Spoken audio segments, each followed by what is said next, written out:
Good evening, good evening, good evening, and welcome back to Love and Hope Care LLC. Hey, I just wanted to bring to you. I was thinking about this for the last couple of days.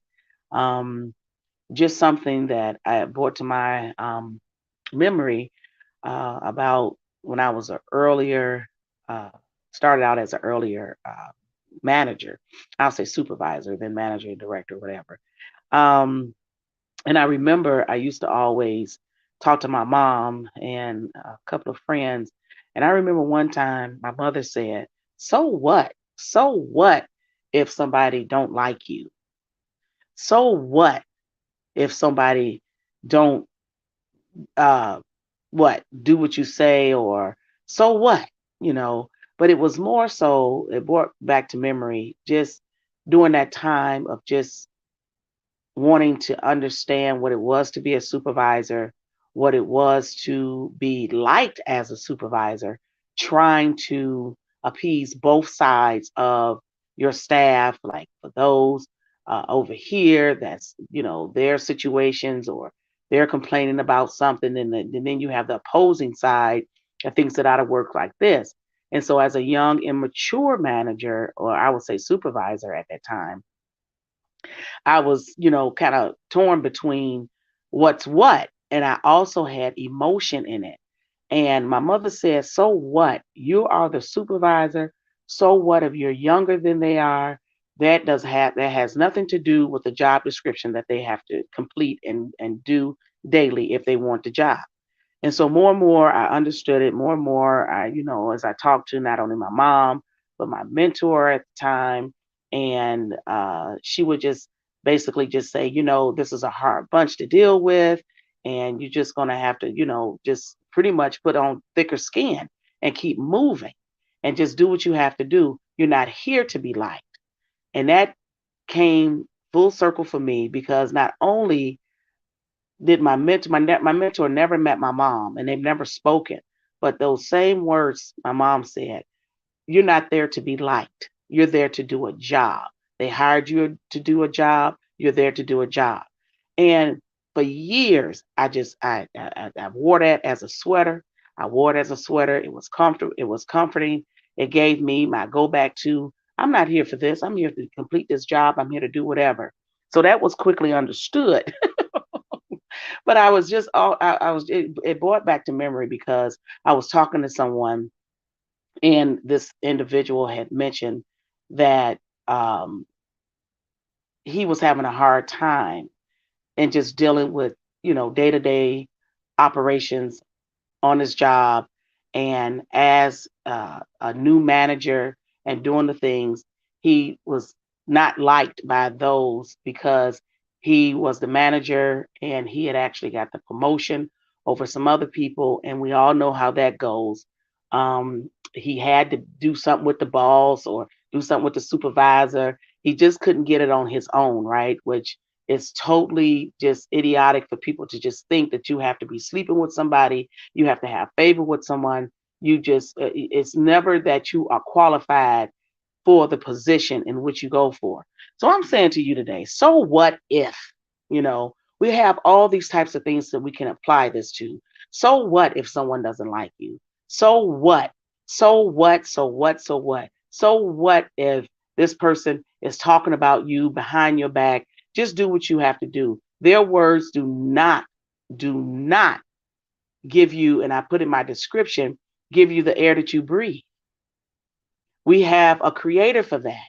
We have the creator that created the universes, and here it is, this thing that people feel like because they have some type of position that they are able to or feel like they have position in your life, and they actually feel like, their comments or whatever they want to put on you really means something. It only means something if you make it mean something. I am so sick and tired of people always being so judgmental. And I say that I apply the same thing to my mom, my mentor. So what? You're there to do a job. And it's just like in any type of situation with your family. So what? This person said something about you. It's apparent, because whatever is going right or whatever could go wrong, people are going to always want to see things to go wrong. People love to see people in battles. People love that for some reason because it gives them some type of justification of where their wrongs are. Oh, I'm not the only one in the situation. I gave the young man some advice and I shared with him that you have to put you have to develop tougher skin. What does that look like? I shared with him that you're going to have to take some punches and everything. And I'm not saying literal punches, but just things where you have to talk to and you have to find your creative leadership self. And if you are a person that like to serve and like to do things, you create projects that look like that, and it can simulate whatever it is that you're trying to bring to the job. You become a leader by being a great follower. I've always learned that or early on, but I didn't follow people who wasn't about anything. I didn't look up to people who kept mess going on.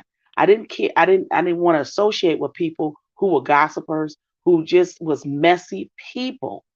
And these people are, and I was explaining to my cousin, people are messy. And the same people that you find on a job is same people that's in the families. They just happen to have a job and they go to that job every day.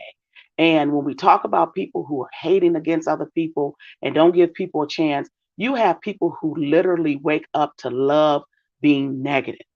And once you get that in your mind and in your brain, and you know that this is the way this person operates, they've shown you how they've operated.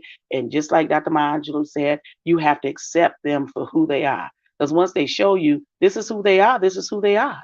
So I say to all of those within listening ear, within my voice, listening voice, I want to say to you, if you're dealing with some people that are just constantly berating and around and creating situations, stay away from them.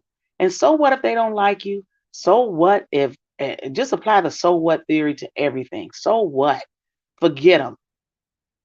Forget them. If you have a person that's constantly around you, that's constantly just trying to their best to just demean. I don't care if it's a cousin. I don't care if it's an aunt.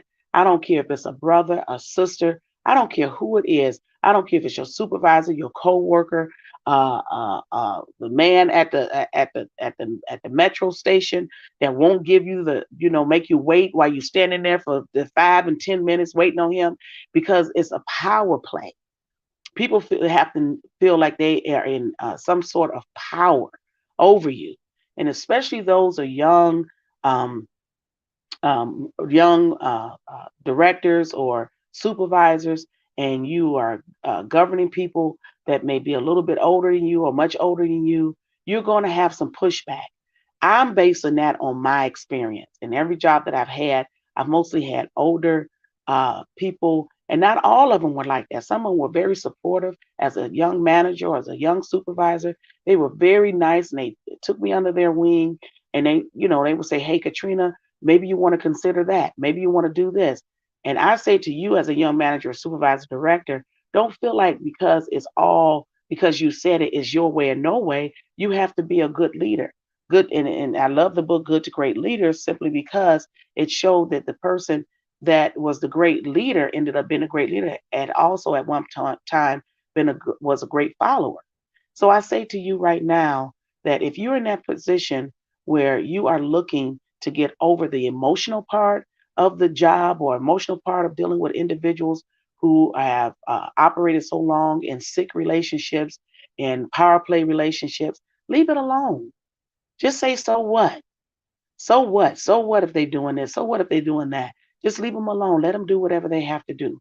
Because there was only one God that created you, and that's my belief. One God that created me and gives me life every single day. And when that life is taken away from me, I've done what I was supposed to do on this earth, physically, on this physical earth. I don't know what's beyond death. I don't. I don't. But I hope it's something greater than what it is here. I really do. I do. But I say that only to say that you need to live your best life while you're here. Don't allow other people to get in your headspace. Do the best that you can always, but always remember when you're in a servant leadership type of position, you want to serve the people, but you also want to be a leader. You can serve from behind, but also be a leader. because you're showing everybody else that you're able to be a servant first and also be a leader. Okay? With that said, be blessed. Have a wonderful, wonderful evening. And thank you for listening again. If you like it, give it a thumbs up. If you want to leave a comment, please do. If you want to share, awesome. Thank you so very much. Bye bye.